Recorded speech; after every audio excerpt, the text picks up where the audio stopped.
नमस्कार भक्तजनों। आज हम सुनेंगे एक ऐसी प्रतिज्ञा की कहानी जिसने भारतीय इतिहास की धारा ही बदल दी। एक ऐसा वचन जो त्याग, समर्पण और पिता भक्ति का अद्भुत उदाहरण बन गया। भीष्म पितामह का नाम तो आपने सुना होगा, पर क्या आप जानते हैं कि उनका असली नाम देवव्रत था और वे भीष्म कैसे बने? आज की कहानी हमें सिखाती है कि सच्चा त्याग क्या होता है। जीवन में कभी कभी हमें अपनी खुशियों से बड़ी किसी चीज के लिए कदम उठाने पड़ते हैं। तो आइए चलते हैं उस युग में जब हस्तिनापुर के राजकुमार देवव्रत ने इतिहास रच दिया। कहानी शुरू होती है हस्तिनापुर के राजा शांतनु से। एक दिन गंगा तट पर राजा शांतनु की भेंट हुई एक अद्भुत सुंदरी से। वह थी देवी गंगा स्वयं मानव रूप में। शांतनु उनके रूप पर मोहित हो गए और विवाह का प्रस्ताव रखा। गंगा ने एक शर्त रखी, आप मुझसे कभी कोई प्रश्न नहीं पूछेंगे, न मेरे किसी कार्य पर आपत्ति करेंगे। जिस दिन आपने ऐसा किया मैं आपको छोड़कर चली जाऊंगी। प्रेम में अंधे शांतनु ने यह शर्त मान ली। समय बीता और गंगा ने एक एक करके 7 पुत्रों को जन्म देकर नदी में प्रवाहित कर दिया। राजा मन मारकर रह गए क्योंकि उन्होंने वचन दिया था। जब 8वां पुत्र जन्मा तो राजा शांतनु से रहा नहीं गया। उन्होंने गंगा को रोक लिया और पूछा, यह क्या अन्याय है? आप अपने ही पुत्रों को क्यों नदी में बहा देती हैं? गंगा मुस्कुराई और बोली, राजन, आपने अपना वचन तोड़ दिया, अब मैं जा रही हूं। लेकिन यह बालक देवव्रत आपके पास रहेगा। ये 8 पुत्र वसु थे जो श्राप के कारण पृथ्वी पर जन्मे थे। मैंने उन्हें मुक्त किया। यह देवव्रत महान योद्धा और ज्ञानी बनेगा। यह कहकर गंगा अंतर्ध्यान हो गई। देवव्रत अपने पिता के साथ हस्तिनापुर आए और सभी शास्त्रों में निपुण हो गए। राजा शांतनु उनसे बहुत प्रेम करते थे। कुछ वर्षों बाद राजा शांतनु एक दिन यमुना तट पर गए। वहां उन्होंने एक दिव्य सुगंध अनुभव की। सुगंध का स्रोत खोजते हुए वे एक सुंदर कन्या के पास पहुंचे जो नाव चला रही थी। यह थी सत्यवती, निषाद राज्य की पुत्री। शांतनु फिर से प्रेम में पड़ गए और विवाह की इच्छा जताई। सत्यवती के पिता ने कहा, महाराज, मैं अपनी पुत्री का विवाह आपसे कर दूंगा, लेकिन एक शर्त है। सत्यवती का पुत्र ही हस्तिनापुर का उत्तराधिकारी बनेगा, देवव्रत नहीं। यह सुनकर शांतनु स्तब्ध रह गए। वे अपने प्रिय पुत्र देवव्रत के अधिकार को कैसे छीन सकते थे? उदास मन से वे वापस महल लौट आए। महल में लौटकर राजा शांतनु उदास रहने लगे। भोजन में रुचि नहीं, राजकाज में मन नहीं। देवव्रत ने अपने पिता की यह दशा देखी और बहुत चिंतित हुए। उन्होंने मंत्रियों से पूछा, पिताजी को क्या हो गया है? वे इतने दुखी क्यों हैं? मंत्रियों ने सारी बात बताई। देवव्रत तुरंत समझ गए कि पिता उनके कारण अपनी खुशी का त्याग कर रहे हैं। एक पुत्र के रूप में उन्होंने निश्चय किया कि वे अपने पिता की खुशी के लिए कुछ भी करेंगे। अगले ही दिन देवव्रत अपने मंत्रियों के साथ निषाद राज के पास पहुंचे।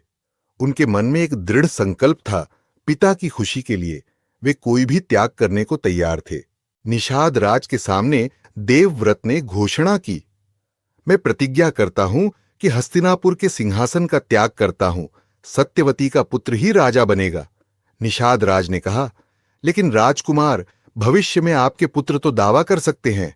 यह सुनते ही देवव्रत ने आकाश की ओर हाथ उठाए और गर्जना की, मैं आजीवन ब्रह्मचारी रहने की प्रतिज्ञा करता हूं।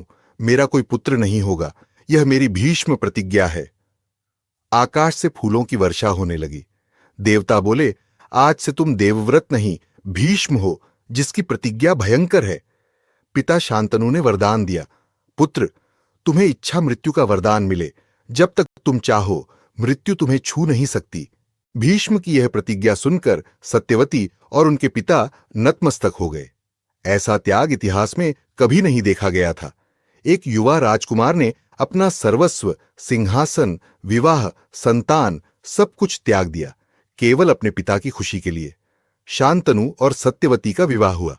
उनके 2 पुत्र हुए, चित्रांगद और विचित्रवीर्य। परंतु नियति को कुछ और ही मंजूर था। शांतनु का शीघ्र ही देहांत हो गया।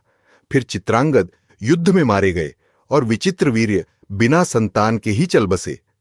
भीष्म ने अपनी प्रतिज्ञा के कारण सिंहासन नहीं लिया, बल्कि जीवन भर हस्तिनापुर की सेवा की, उन्होंने कौरवों और पांडवों को पाला, उन्हें शिक्षा दी। महाभारत युद्ध के समय भीष्म को कौरवों की ओर से लड़ना पड़ा, क्योंकि वे हस्तिनापुर के सिंहासन के प्रति वचनबद्ध थे, परंतु उनका हृदय पांडवों के साथ था, क्योंकि वे धर्म के पक्ष में थे। 10 दिनों तक भीष्म ने भयंकर युद्ध किया। उन्होंने पांडव सेना में भारी क्षति पहुंचाई।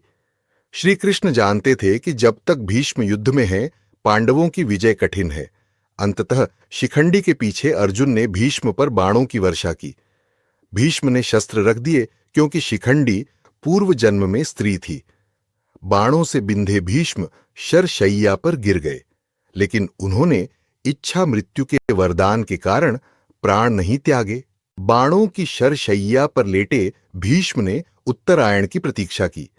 युद्ध समाप्त होने के बाद युधिष्ठिर सहित सभी पांडव और श्री कृष्ण उनके पास आए। भीष्म ने उन्हें राजधर्म, नीति और जीवन के गूढ़ रहस्यों का उपदेश दिया। उनका ज्ञान अमूल्य था। कैसे एक राजा को प्रजा का पालन करना चाहिए, कैसे धर्म की रक्षा करनी चाहिए, कैसे कठिन परिस्थितियों में भी मर्यादा का पालन करना चाहिए। जब सूर्य उत्तरायण हुआ, भीष्म ने अपने प्राण त्यागे। उनकी मृत्यु भी उनके जीवन की तरह ही गौरवशाली थी। स्वर्ग में देवताओं ने उनका स्वागत किया। भीष्म सदा के लिए त्याग और वचनबद्धता के प्रतीक बन गए। भीष्म की कहानी हमें क्या सिखाती है? सबसे पहले पिता भक्ति और परिवार के प्रति समर्पण, लेकिन साथ ही यह हमें एक गहरा सवाल भी देती है। क्या भीष्म ने सही किया? कुछ विद्वान मानते हैं कि उनकी प्रतिज्ञा ने ही महाभारत का कारण बना। यदि वे राजा बनते तो शायद दुर्योधन का अत्याचार रुक जाता। यह सिखाता है कि त्याग महान है, परंतु अंधा त्याग नहीं। हमें अपने कर्तव्यों और प्रतिज्ञाओं को संतुलित करना चाहिए।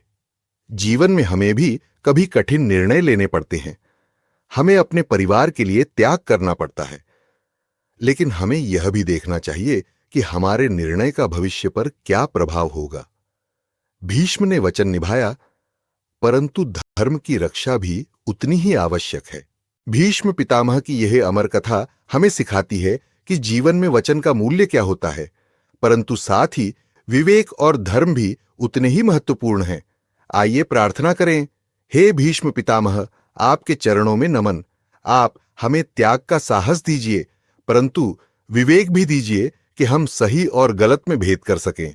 हमें अपने वचनों के प्रति सच्चे रहने की शक्ति दीजिए।